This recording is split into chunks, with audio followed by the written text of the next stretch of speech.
renting for medium terms, more flexible, simple, enabled by technology, right? In our first city in Tokyo, we partnered with Mitsubishi Group, and there are already many units live there. We also are opening... Are you continue doing 100% master leasing or rent-to-rent, or you moved also? How would you prioritize the impact of each tool or functionality? The core is to have a proper system, automate as much as you can out of your operation. Welcome to a brand new episode of Connecting Dots with Oriol Plana, proudly sponsored by mr.alfred, the leading property and revenue management system for vacation rentals. In today's episode, we are thrilled to have with us Nina Klishevich, General Manager of Blueground Dubai. Hi, happy to be here. Blueground is a global PropTech company and a leader in furnished flexible housing, with a unique approach of offering high-quality accommodation for monthly, weekly, maybe now you change, or monthly, annual, or even longer. And Blueground has become it's one of the most known brands in the region and worldwide. Thanks for joining us. Let's start with yourself. You are now in Dubai, but how's your career and your position in Blueground? I actually been in Dubai for quite a long time. It's been since 2016 when I fully moved here.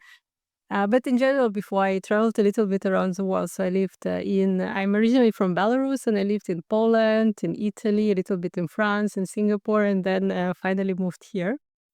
In terms of my career, I started from consulting. For a really long time, I worked for Boston Consulting Group, both in Europe and then here in Dubai. And about 2.5 years ago, I moved to Blueground. Mm-hmm. Yeah, it was an interesting transition from consulting to hospitality.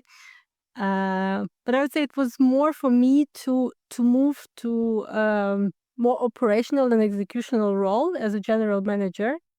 To a startup or a scale up that Blueground was already at the side. I think this was the part that attracted me the most, right? And I think this is what a lot of consultants who are trying to exit are looking for. Yeah. And at that time, Blueground has already been a big international startup with a lot of funding, with a lot of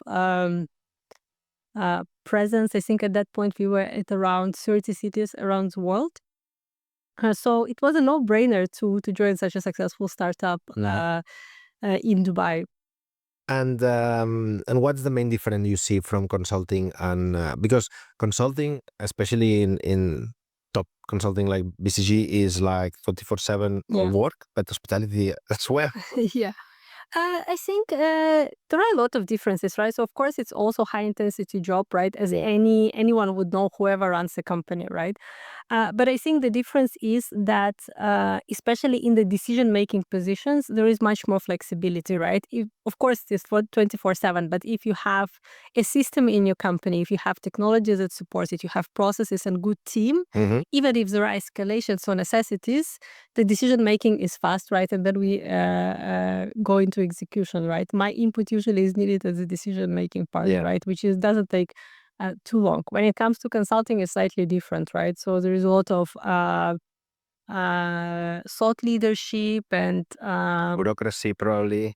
I think more thought leadership, review with your team, right? So how much because every project you create something new for your clients, right? So there is a lot of review of the information together with the team, working on the new ideas. And of course, the part that is more unexpected is like the meetings with the clients, that the higher stake clients, the more unexpected the meetings can be. We all know that in the region, it can be a little bit hectic. And the working hours tend to extend, right? So I think this is the main difference. I think that the predictability that I gained, even though, I don't know, hospitality believes it's unpredictable, I think compared to consulting, it's much higher. Because it's not very common that a consultant ends up in hospitality. Is it? And do you have colleagues, former colleagues or former people? I think it depends, because we do have a big hospitality practice, especially here in the region, with the real estate developments and mega projects. But I would say it's pretty much depends on what people want to do. And what you mentioned, I mean, consulting, I think one of the strengths is that you change project and you need to create different things every now and then, like 3 months, 6 months, and whereas now you have like every day is almost the same job, no? How are you coping with the difference between high intensity, but also really motivating and changing environment versus being a general manager on a company? I'm coping really great. Now I think, look, there is never a dull moment, of course, even in hospitality, because as a general manager, anyway, as a leader, you always need to think how can we improve better, where we can build up, which process can we tweak and change, right? So I think from this perspective, there is always something to do in a company. On top of this, I think that what helps me a lot with my capability from consulting is the analytics and data in the decision making, right? So this is one of the things that I've been working here with my team of how do I bring the data-driven decision making from my level of a GM to one or two levels down, right? So that we can actually drive the performance, drive the profitability in our everyday decisions, right? Which units do we onboard? Which ones do we do want maybe continue anymore? Which costs we can improve, and so on and so forth, right? So I think this will help me a lot. And to be honest, from someone from the industry, I think it's good that we are bringing talent into the industry, because it's especially holiday homes. I think it's a very new. First of all, it's new, but it has not Yeah. imported a lot of talent from other industries. It comes mainly from real estate. Um, Now I think a lot of hospitality from hotels are moving to holiday homes, but it's Yeah. quite recent. Now it has more reputation, and a lot of people want to move to holiday homes, but this didn't happen in the last 7 years. So I think we had a global lack of talent that, thanks to Blueground or other companies that are investing, we're having. So I'm glad that we're improving the quality of the industry, which is what Yeah, I think we want. absolutely. So now about Blueground, yes. Yeah. So can you explain a little bit what's Blueground for the people who still doesn't know, and also global, because I Yeah. think that's one of the main things. So Blueground was born in 2014 from an idea of our CEO Alex, who also an ex-consultant and lived a lot in the hotels, was thinking, okay, I travel a lot around and I stay in these different places for about 3-4 months. There should be a better way that I can stay in, not necessarily in a hotel, right? And this is where idea was born from.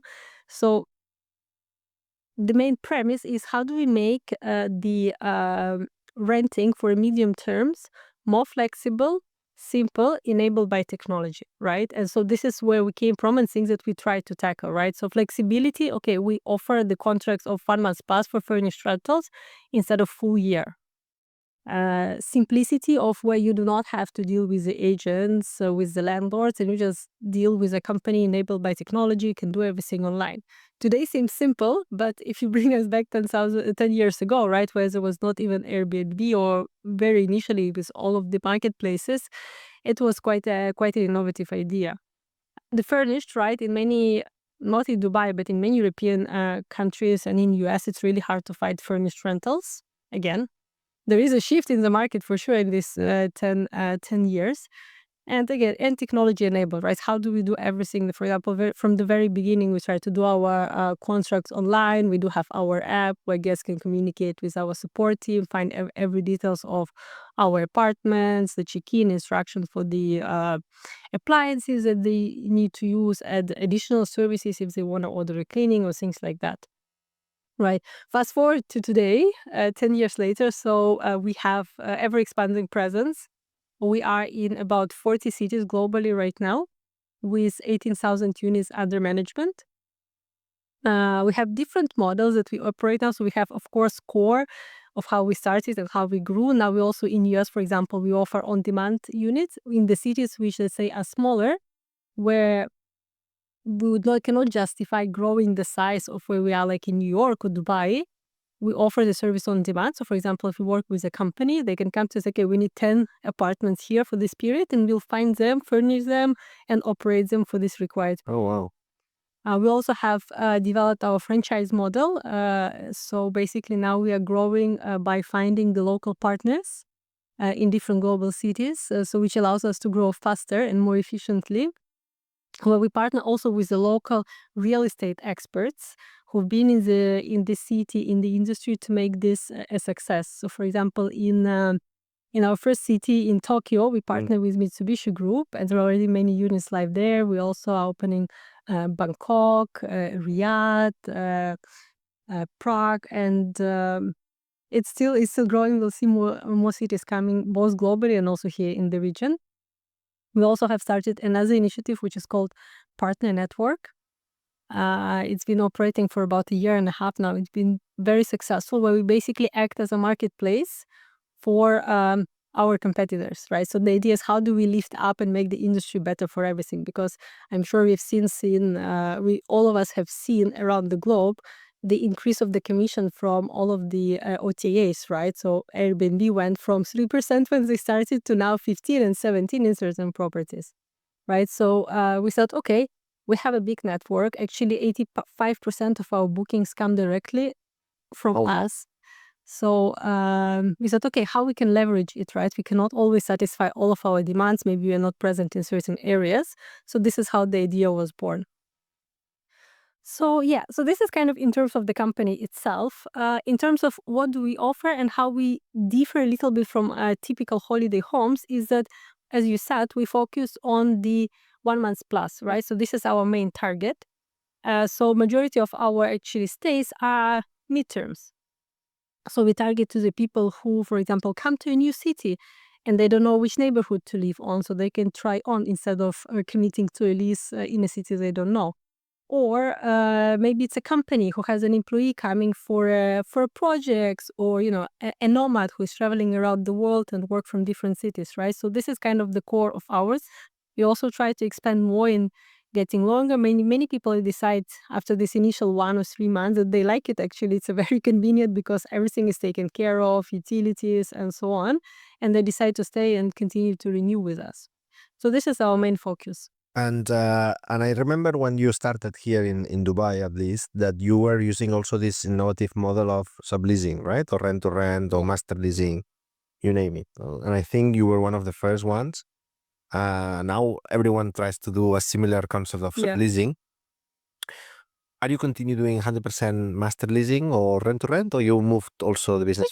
We do some revenue share, and we try to expand this as well in the moment, yes. And how do you see the difference? Like, what's successful for you, or what works for you?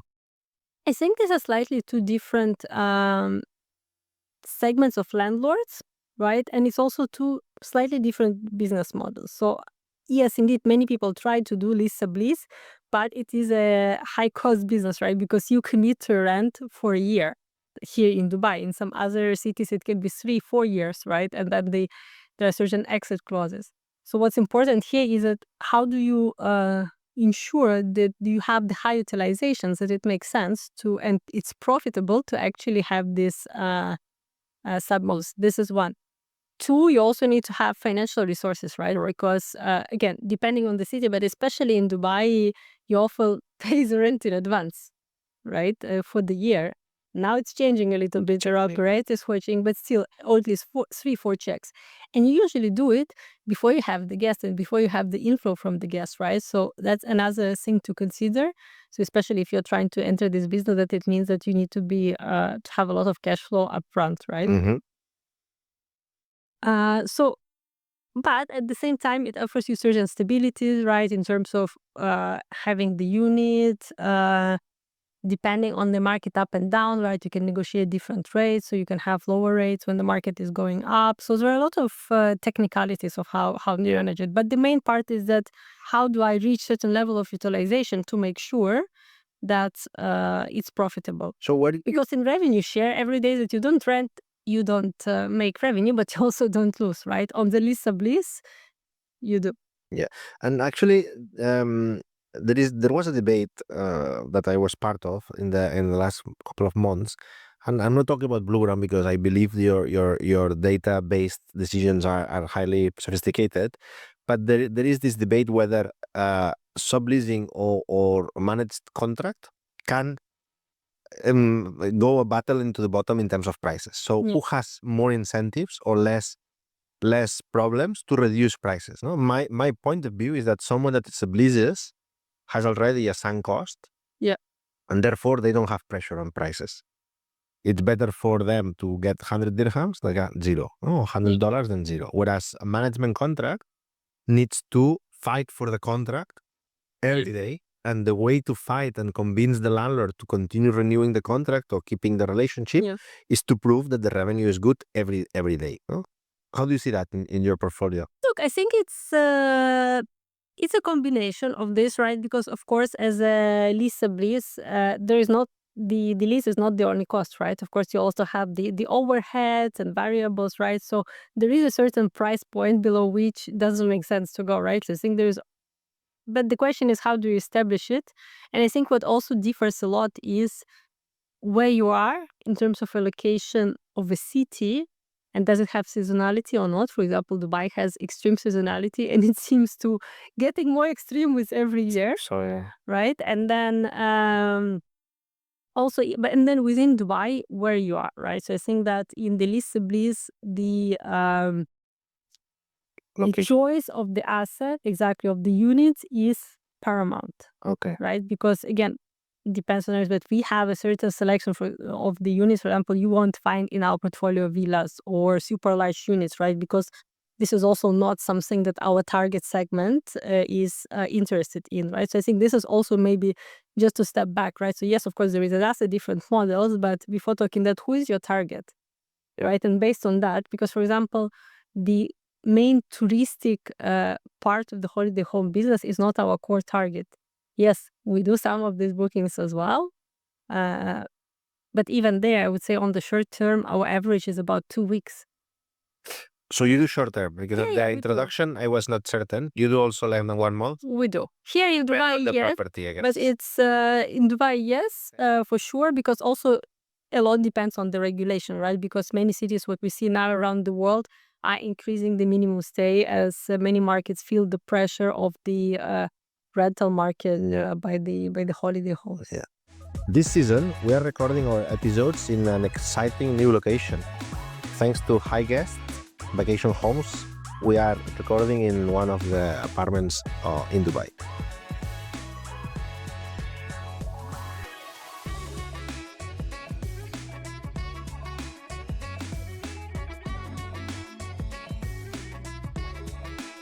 Go to mr.alfred.travel to book this apartment and many others in our portfolio.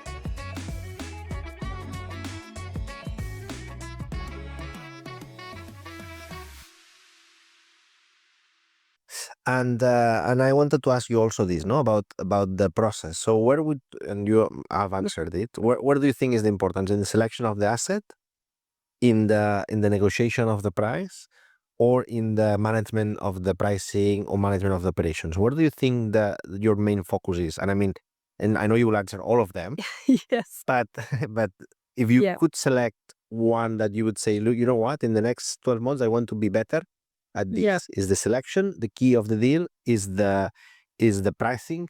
Yeah. Is the management? Is the negotiation of the price? Yeah. I think Or the price point you enter? if we are talking where we are now in Dubai specifically, is the negotiation of the price, okay, right? But because the market has been going up for these 3-4 consecutive years, right? And that this is paramount. And then the difference, which seems minor at the very top, can be massive when you look at the profits, right? Because the difference of 100 dirhams at a rental cost per month seems nothing because it's 1,200 dirhams on a contract of maybe 100. But if you look at the profit after all of the costs, this extra 100 dirhams can double your profit. Oh, okay, because you have a direct cost of 80% probably, or 70 or 5, 8. So I think that's, yeah, this would be the main one because but again, this is where the situation are, but also because I feel confident around the other elements with. Yeah, you have a lot of data also, and you can make better decisions because there is a lot of subleasing, more in a different model than yours. That people take 1, 2, 3 properties, but I don't think they have the data in order to make a good business decision. And I think that's impacting a little bit the market. I don't know how you see that. Are you seeing it difficult to get deals that you know they are going to be profitable through the current rental prices? Yes. And I guess that's a problem for you. I think this is one, but I think it's a combination of several things, right? So one we already discussed, which is the increase of the the rental price or the fixed rent. The other part is the intensified competition in the holiday home rental market, right? So not a secret to anyone that it got a boom in 2022. And then after this, there were so many entrants into the market. So now there is a little bit of a race of the bottom to the bottom with the pricing, right? Because I think the number of units has almost doubled in this period since 2022. Yeah, I mean, it doubles every year almost. I don't know. Yeah, but what does it mean? It's not like we are doubling in terms of people who are coming to Dubai, right? So we are growing steady 9-10%. However, it means that then there is a pressure on utilization of the units and subsequently on the pricing, right? Because what do you do when you have lower utilization? Either you are in your business or my business, revenue share or lease subleased, you decrease the price. Mm. And how do you see the market moving with this trend that is not stopping? So we have a increased supply. Yeah. I mean, when we started the business 7-8 years ago, we had 3,500 units in Dubai. I think we have more than multiplied by 15 probably. Or Now sure, some are 25, 30 or so it's very different. yeah, that was Points. 40,000. I've heard. Different data Unofficial points on sources, different, but yeah. let's say we are more than 35,000, Yeah. almost for It's sure. still a lot in Dubai for It's a lot. Dubai. But on the other hand, I don't know your occupancy rates, but our clients in Mr. Alfred are seeing occupancy rates of 80 to 85%, which means Yeah. demand is there. Good news. Yeah. Price is the part that plays the main role, no? And it's true that there is a race to the bottom. But how do you see it moving forward? Do you see supply? What's your view on the market? Supply going down? No. So I think we're gonna see consolidation of the industry in a sense that they're gonna be fewer players. So I think that's, of course, there are newcomers who are gonna survive and go through this. But there are the ones, a lot of I think that who came in, we're gonna exit, right? Because right now there is everyone managing Airbnb at real firm. So many companies, so many individual peoples, right? So I think that and also the business models that try, like how they try to get landlords, right? Oh, I'm gonna give you zero fees for like 3 months or 4 months, right? So has several implications. Has implication that these people do not have probably upfront cash to do any marketing or proper professional advertising of these units, so to fill them in. So as a consequence, these landlords would either move to another player who is more established and is able to actually deliver these revenues, or would exit overall. So I think that we'll see a bit of a decrease in the units, or if not decrease, at least consolidation across, and not maybe slower growth going forward. And consolidation within the industry, or you think an external player can come in and consolidate? I don't think there will be many external players who are gonna come in and consolidate. I expect that there's gonna be within the industry. This is one. I think that many people already, you can see that landlords are choosing to do fixed rents, right? Because also where the market is, because of really high fixed rents. So I think they should also slow down a little bit the increase of the units. And then it remains to see what's going to happen in the overall context of Dubai market, with a lot of supply coming up in the next few years, right? I think it will be interesting to see. And so my anticipation is that the long-term rent will slow down as well. It's already slowing down, but it's either slow down or also can go down a little bit, as Dubai is anyway a cyclical market, been quite new. And we also going to see a further diversification across areas. Yeah. Right? Because you'll see some of the core areas like DFC, downtown, and Marina do not have that many units coming up as a supply, right? Just because there are not plots available anymore, right? There are 5-10 plots which are available per each of this area. So we'll see further division across of the areas. Yeah, that and actually I think the main growth in terms of number of units has been outside of the touristic areas. I mean, Marina, downtown, I think they are already saturated in terms of holiday homes.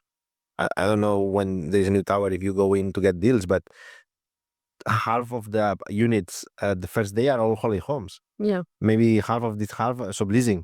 Yeah. So it's very difficult to get to convince landlords to. This is one, but then it's also very difficult to make these units profitable, right? Because you already have a lot of on the market, and then But that's the elephant in the room. I mean, today holiday homes don't make in general don't make like extreme like much more revenue than a long term rent. Yeah, for sure not.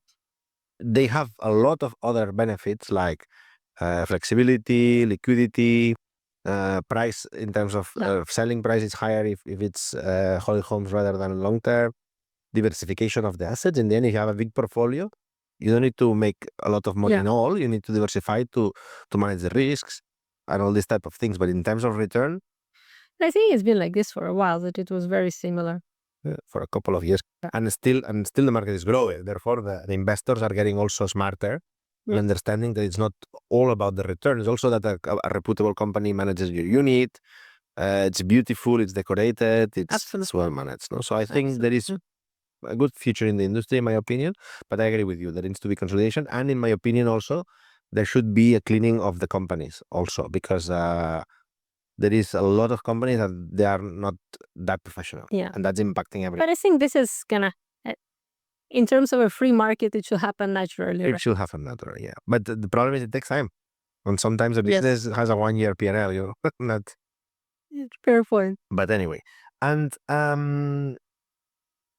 how do you compare Dubai to other markets of Blueground? So Yeah. what can we learn from? Probably you don't have all the same details you have from Dubai, but what can the people from Dubai, the operators from Dubai, learn from your exposure to other markets? Uh, What is Dubai not doing as yeah. good as other markets? So I can speak for Blueground because I think from what we are going towards is a lot of standardization across of our processes, right, and optimizations that we can do Hmm. across a variety of sectors. How do we make our pricing more consistent, right? Because what we see from the customer's perspective is the customers consequently are becoming more and more global. They travel around, right? They have the same expectation, especially if you're operating like us as Bluegrounds, oh, in this city is what I need to try, right? So what we are targeting is a lot of standardization across all of our processes to make sure that we do deliver this consistent experience. But I think overall, Dubai is pretty much on the forefront of this industry. I would say. I would say globally, we are likely to be in the cities that is innovative, that has good regulators who think about this and are really interested to promote Dubai and holiday home industry.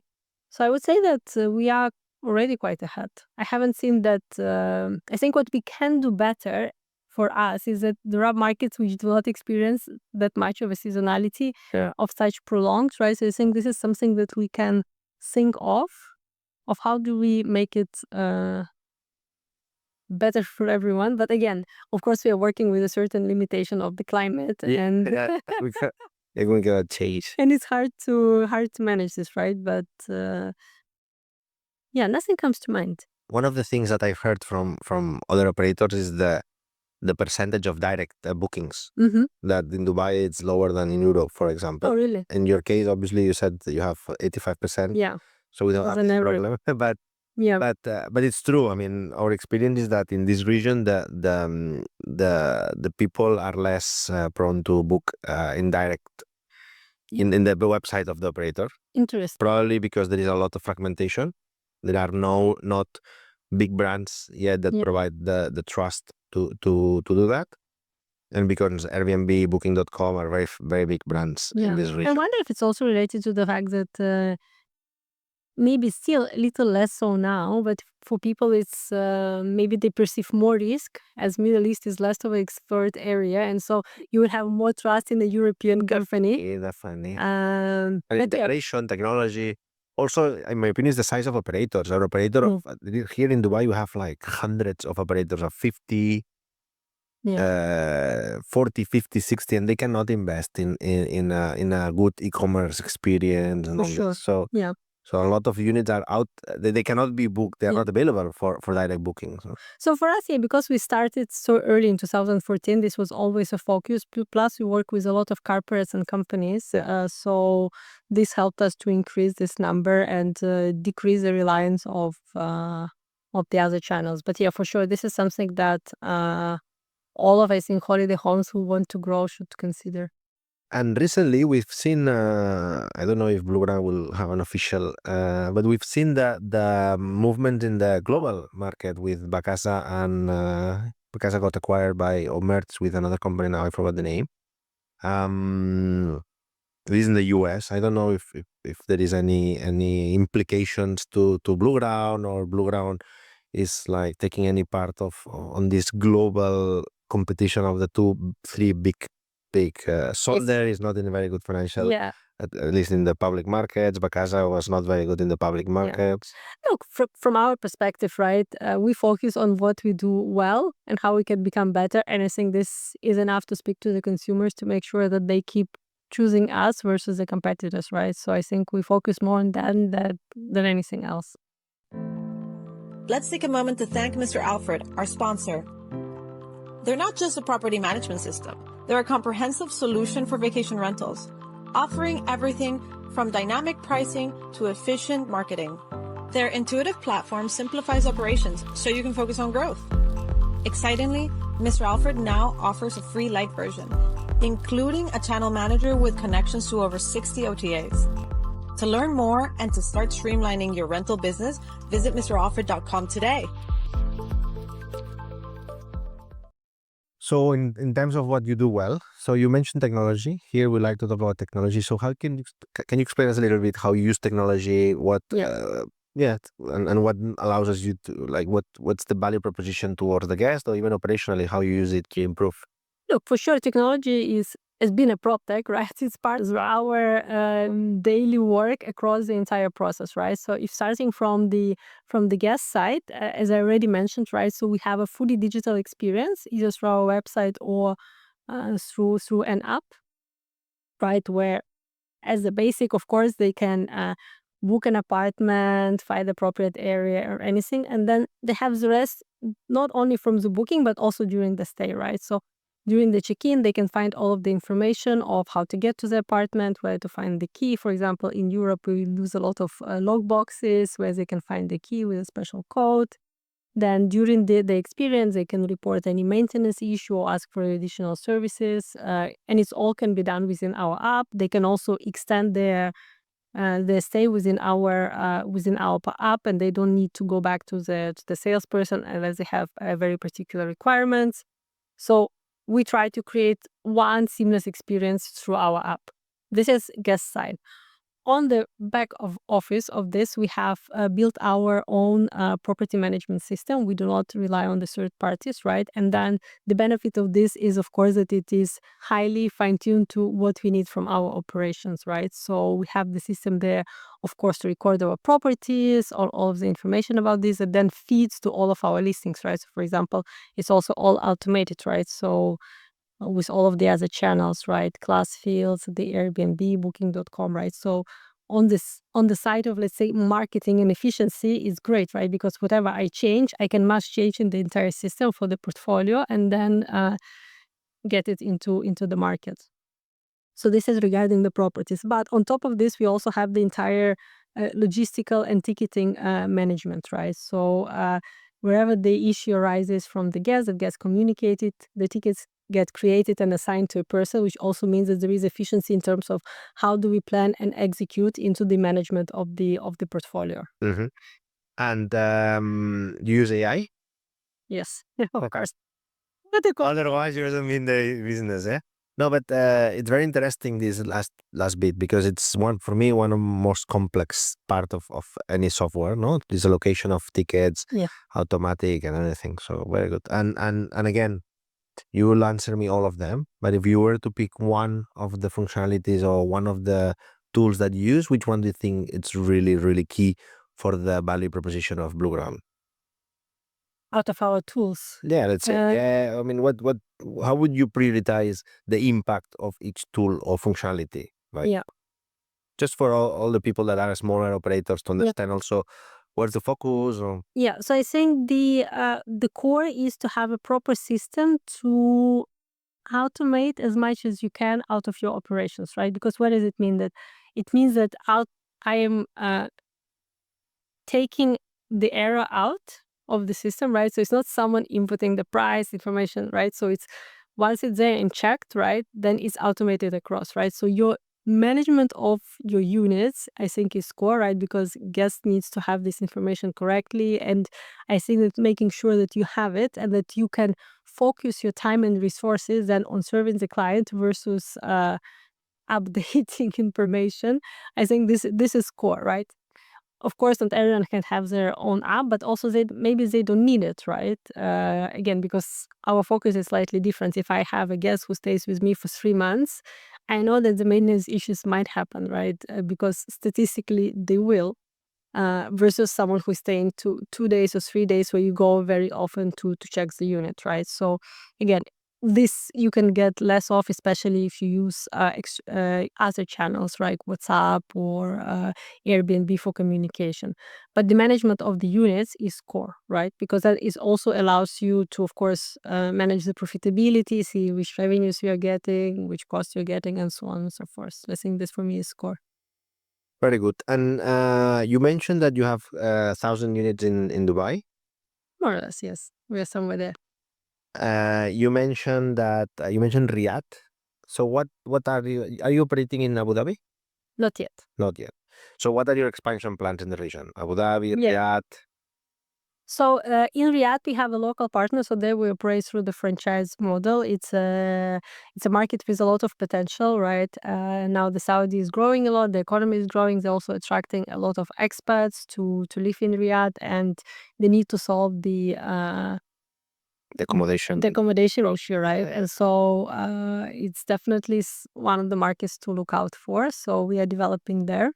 And you have units operationally, because I know it's complicated to get a license. So we are working, but again, that's why we also went with a local partner who have been there in the real estate and construction industry for over 30 years right now. So this is one, and we are looking for additional partners. We would like to expand to Abu Dhabi, to Qatar, to potentially so. And do you overlook all this region, or you have No, I overlook specifically Dubai. So we have a separate management for Riyadh. We're also opening in Cairo in Egypt. Oh, nice. So we consider this part of the region. Yeah. Very good. We're going to do a scale event in Riyadh in the May. Fun. So, we'll talk. We'll disclose later, but probably we will. It's going to be very, very interesting event. 2 days, end of May in Riyadh. So I hope to see you there. And I think we're reaching an end. I always want to end the chat with you recommending us any place you go for inspiration, like podcasts, books, in terms of personal growth or leadership or management or industry related topics. I don't know, you have a go-to place or you have. Yeah. So I'll do in terms of go-to place for me, it's to make sure that you're well rested. So for me, nature and being outside is definitely something that helps to get me inspiration and I don't know, maybe connects into some source of energies. And where do you go in Dubai? So I have a dog, so I do 1 hour walk for sure on a daily basis with my dog. There are a lot of green places. You have the beach, you have the desert, right? So you work with what you have, and then I try to also get few trips to the mountains outside of UAE. Very good. So I think this is one. In terms of resources and learning something, I think there is not a single one. I think we are living in the age of free information, right? So I think that maybe a less typical one I would look for, just go for inspiration maybe from other industry, right? Because there are a lot of lessons to be learned of how other people and other companies solve certain problems. And these are the ones that gonna actually push the boundaries of where you are right now, because potentially you have already thought about many ideas and everyone is doing the things similarly in your industry. So if you can go beyond that and see how you can bring this inspiration back, that's always a good idea. Very good. So thanks for joining us. Thanks for sharing the amazing story of yourself and Blueground. And for the rest, stay tuned for the next episode. Yeah. Thank you for having me. Thank you. Connecting Dots with Oriol Plana, proudly sponsored by Mr. Alfred, the leading property and revenue management system for vacation rentals.